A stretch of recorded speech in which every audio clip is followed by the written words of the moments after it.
அண்ணன் தம்பி மாதிரி பழகுறோம், நமக்குள்ள என்ன பிரச்சனை? போனில் பேசிக்கொண்ட தனுஷ் சிவகார்த்திகேயன். நடிகர் சிவகார்த்திகேயனை சினிமாவுக்குள் கொண்டு வந்தவர் தனுஷ். திரைப்படத்தில் சப்போர்ட்டிங் ஆர்டிஸ்ட் ரோல் கொடுத்தார். இதில் மிக சிறப்பாகவே நடித்தார் சிவா. இதனை அடுத்து மெரினா படத்தில் ஹீரோவாக அறிமுகமானார் எஸ்கே. தொடர்ந்து தனது திறமையை வளர்த்துக் கொண்டு படிப்படியாக முன்னேறி இப்போது டாப் 10 இடங்களுக்குள் ஜொலித்துக் கொண்டிருக்கிறார்.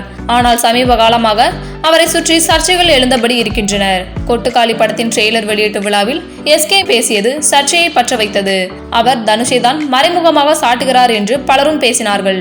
மேலும் வளர்த்து விட்டவரையே உதைக்கிறார் என்றெல்லாம் பேசினார்கள். இந்த பேச்சுக்கள் பலமாக எழுந்தாலும் தனுஷும் சிவகார்த்திகேயனும் இது குறித்து வாய் திறக்கவில்லை. மாறாக இவர்கள் சமீபத்தில் சந்தித்துக் கொண்ட புகைப்படம் ஒன்று இன்று வெளியாகி சம ட்ரெண்டிங் ஆனது. அந்த புகைப்படம் பரவியதை அடுத்து தனுஷ் சிவகார்த்திகேயன் பிரச்சனை என்ற செய்தி வேல்யூ இழந்து போனது. மேலும் இதிலிருந்தே தெரிகிறது எஸ்கே மீது வேண்டுமென்றே வன்மத்தை வைக்கிறார்கள் என சிவகார்த்திகேயன் ரசிகர்கள் கூற ஆரம்பித்து விட்டார்கள். இந்நிலையில் இன்னொரு வீடியோவும் சமூக வலைத்தளங்களில் ட்ரெண்ட் ஆனது.